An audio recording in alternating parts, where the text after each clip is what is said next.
علیکم دوستوں، جب جنتی جنت میں چلے جائیں گے اور جہنمی جہنم میں چلے جائیں گے تو ایک جنتی کہے گا، اس کا قرآن میں تذکرہ ہے، اعوذ باللہ من الشیطان الرجیم بسم اللہ الرحمن الرحیم، قال قائل منهم انی کان لی قرین۔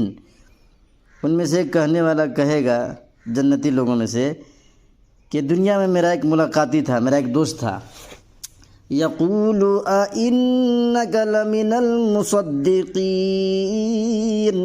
وہ مجھ سے کہتا تھا کہ کیا تو بعث کے معتقدین میں سے ہے، یعنی مرنے کے بعد زندگی ہے، اس کو تو مانتا ہے۔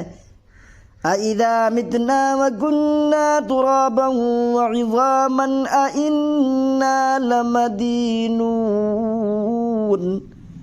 کیا جب ہم مر جائیں گے اور مٹی اور ہڈیاں ہو جائیں گے تو کیا ہم جزا و سزا دیے جائیں گے؟ وہ کہتا تھا، یعنی وہ بعث کا منکر تھا، مرنے کے بعد زندگی ہے اس کو مانتا نہیں تھا۔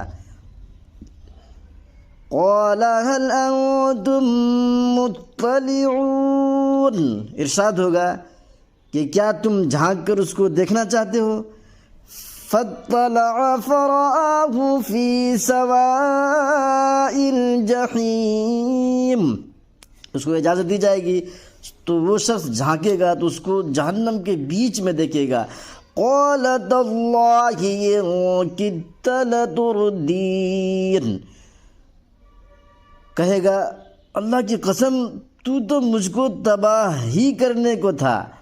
ولولا نعمت ربی لکنت من المحضرین، اور اگر میرے رب کا مجھ پر فضل نہ ہوتا تو میں بھی ماخوذ لوگوں میں ہوتا، میں بھی تمہاری طرح جہنم میں پڑا ہوتا۔ افما نحن بمیتین، کیا ہم بجز پہلی بار کے مر چکنے کے اب نہیں مریں گے؟ الا موتتنا الاولی وما نحن بمعذبین، بس ایک بار جو مر گئے سو مر گئے، اب ہم کو عذاب نہیں ہوگا۔ ان ھذا لہو الفوز العظیم، یہ بے شک بہت بڑی کامیابی ہے۔ لمثل ھذا فلیعمل العاملون، ایسے ہی کامیابی کے لیے عمل کرنے والوں کو عمل کرنا چاہیے، نیک عمل کریں۔